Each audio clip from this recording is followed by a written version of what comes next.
Well, afternoon, guys. So we have a bit of blue sky. Just out having a little wander, and just trying out the Osmo Nano a bit more. So I've tried a overheating test as such the other night. It went 4K 30, just over 1 hour, about 1 hour 4, before we got a overheating message, which isn't the end of the world. That's a long period of time. That was in standard mode. Now I'm in 10-bit high bit rate. So I'm just going to leave it running as we go for a walk. And yeah, see how it does. End of the day. And just chat away and utilise it as we would any other camera, really.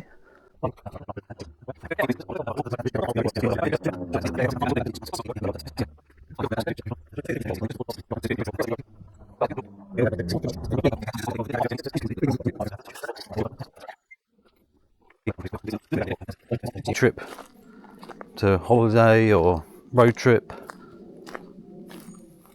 even doing stuff at work, you can now record stuff so easily. And we've got so much good tech. I mean, it's not just this Nano camera. There is other makes as well, obviously, the Insta360 ones and whatever. So it's all very, very cool, and it's all personal choice in the day. The reason I went for this one is because I've already got mounts and stuff that it would work with. So there we go. And for what I need, it's ideal. And for, 240 or 260 quid, it's not a lot of money either. So, and I actually had a voucher as well to use up at Park Cameras, so even cheaper.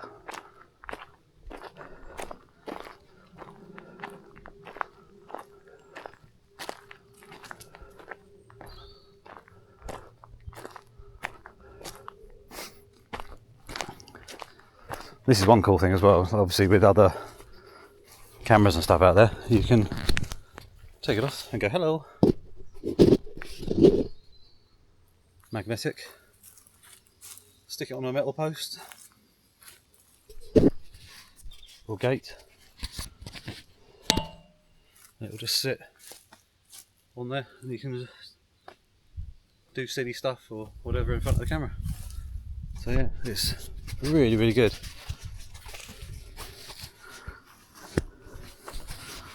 And then put it back on the lanyard bit.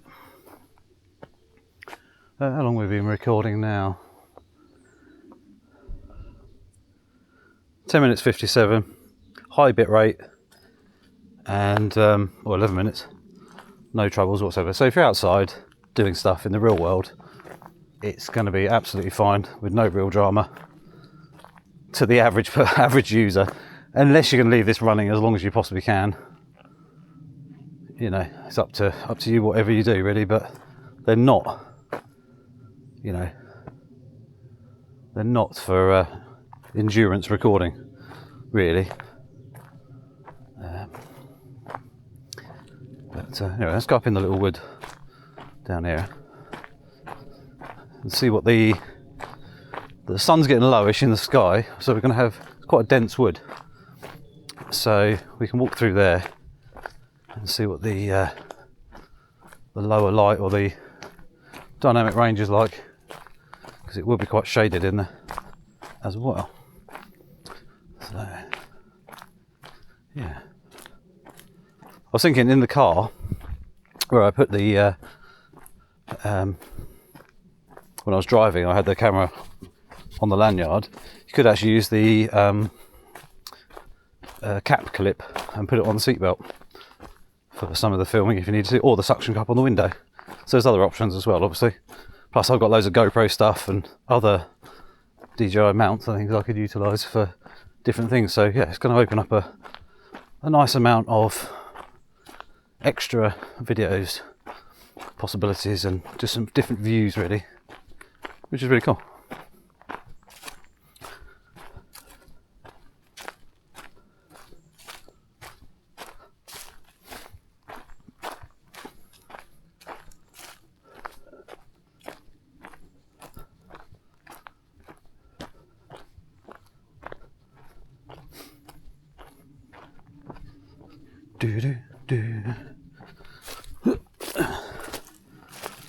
So, pause there for a moment. The weird thing is about to happen, and it's to do with stabilization. I don't know the reason why. It's just because we're walking into maybe lots of vertical things like trees. So I don't really know if that's got anything to do with this exaggerating it, but basically you'll start seeing everything a bit wobbly and a bit shaky, and I don't really know why. Plenty of acorns everywhere. Right, so we're going into the very dry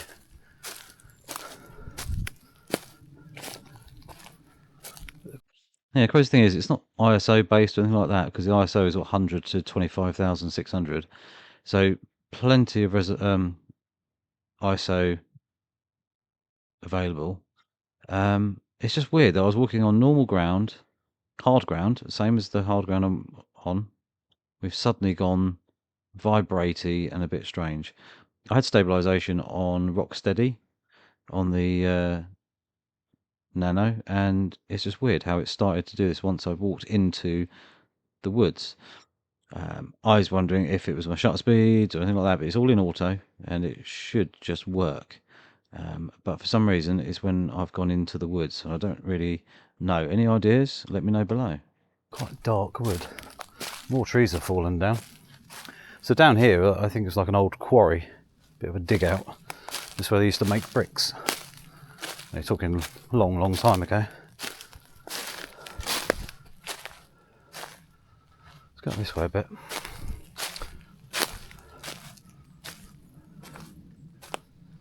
We'll head off over to the left. What's the sunlight looking like coming through the trees there? How does the dynamic range look? That's what we kind of need to look at. Considering we're still using small sensors, but you know, a small sensor has its benefits. A small sensor has more in focus because your depth is longer, smaller sensor. It's like having a higher aperture. There you go, look. That is the old quarry. Completely dug out for clay, for bricks.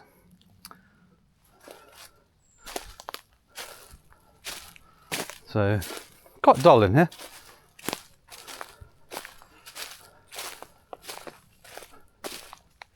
Filming wise, we are now at 14 minutes 42, high bit rate.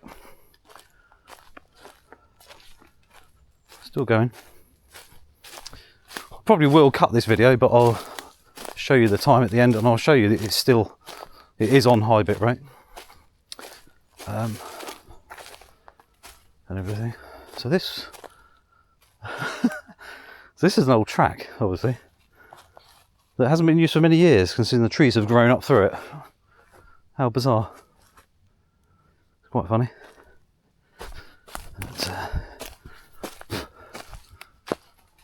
Oh, someone does some shooting down here.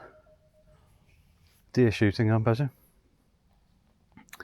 This is a deer thing. So let's walk up through this bit of wood here.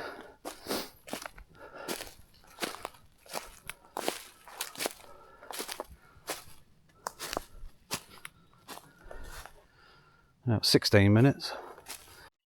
Don't know about you, but that's starting to annoy me. But you can see here in this image here, which I've paused, you can see the basically long exposure. So maybe it is the shutter speed is reduced. I don't know, or the fact the camera is moving left and right, attached to my t-shirt kind of thing, and it is causing motion blur like that. I just don't know. And without doing it again and experimenting, because I can't remember the settings 100% what I was in, I just left it as was. But yeah, something isn't quite right. You can see it in the video. I'm going to skip through this so there's not too much more motion, because it is pretty awful. But something to look into. And has anybody else experienced this sort of look? It's just weird how it happened as I started to walk into the woods, which was still quite bright. But obviously in this situation here, it was quite dull, and you can see the motion blur happening right there. So anyway, we shall see and look into that a little bit more and try and discover what's actually going on. So today outside it's about 17 or 18 degrees, so it's not hot, it's not cold, but there's not much wind either, and we're in a very sheltered area here. Look at that toadstool. Had a little nibble. This is a cool thing. I'm holding the screen here. It's wicked. So for doing stuff like this, where I can look down to the toadstool and look underneath it, how cool is that for a shot? For nature videos and things like that, it's wicked. How cool. Ooh.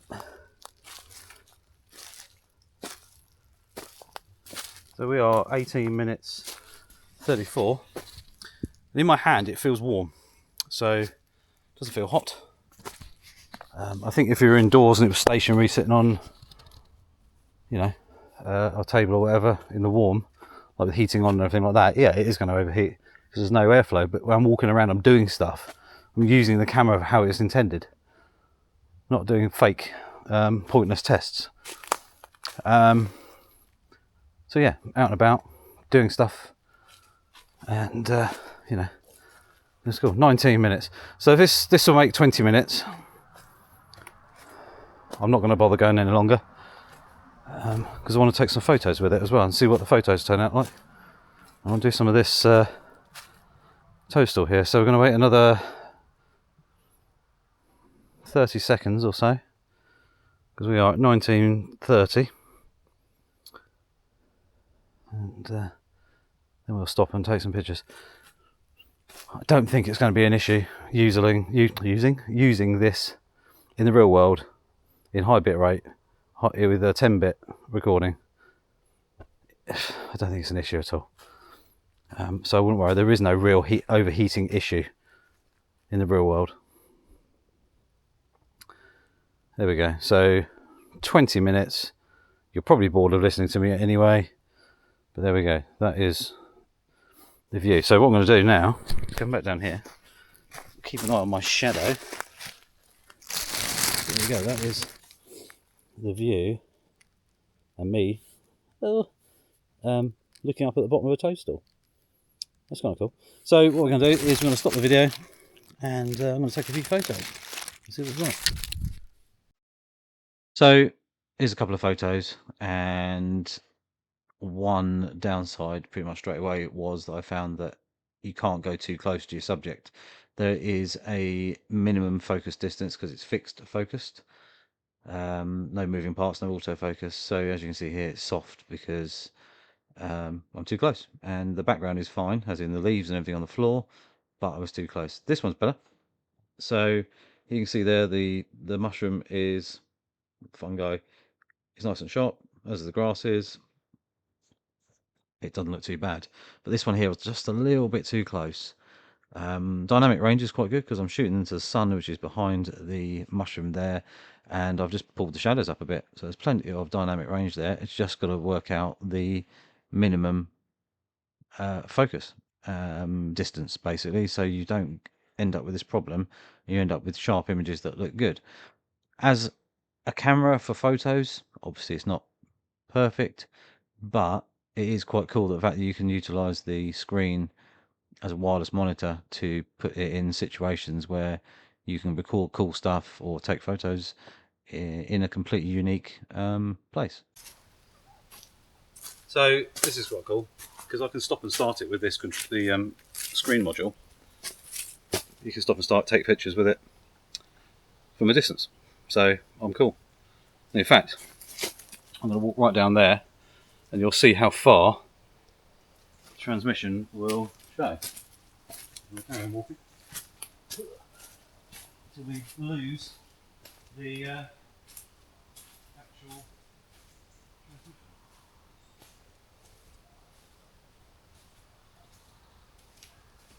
Don't know if you can still see me.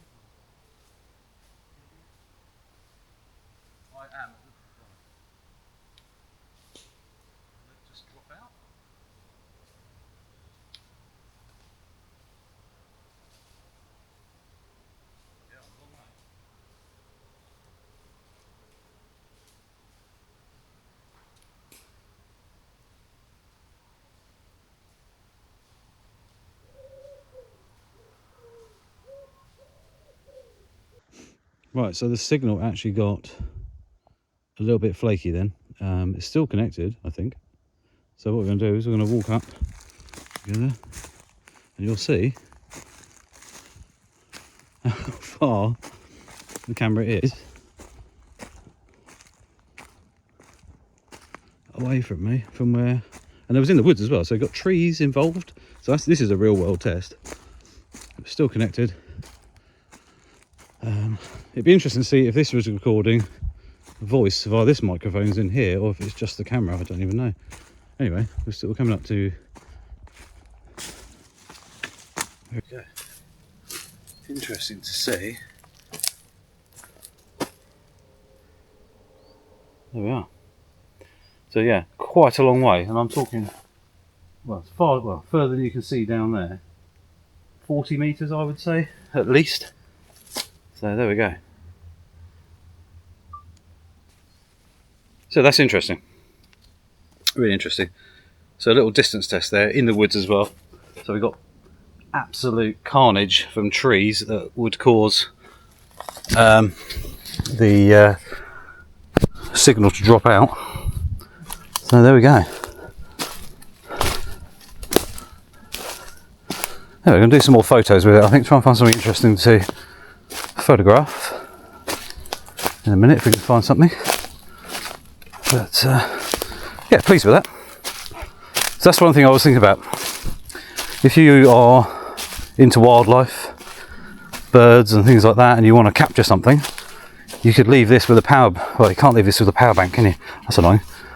Well, you could leave it plugged in for 200 minutes, have your phone connected to it for a distance for a second screen, so that would give you more power. But you can use it on your bird table, because the birds will come and go and not even notice, which we'll try when we get home and see what it's like, and see how effective that is. Hopefully the birds don't steal it, but I could mount it on their thing with a bracket and go from there. But anyway, right, I'm going to head home. We've got a little bit of footage, done a little bit of an overheating test in the real world rather than staged. Yeah, no real issues, and yeah, we shall see what the photos look like, because I've not taken any photos with it at all yet. But there we go. Right, let's get over here.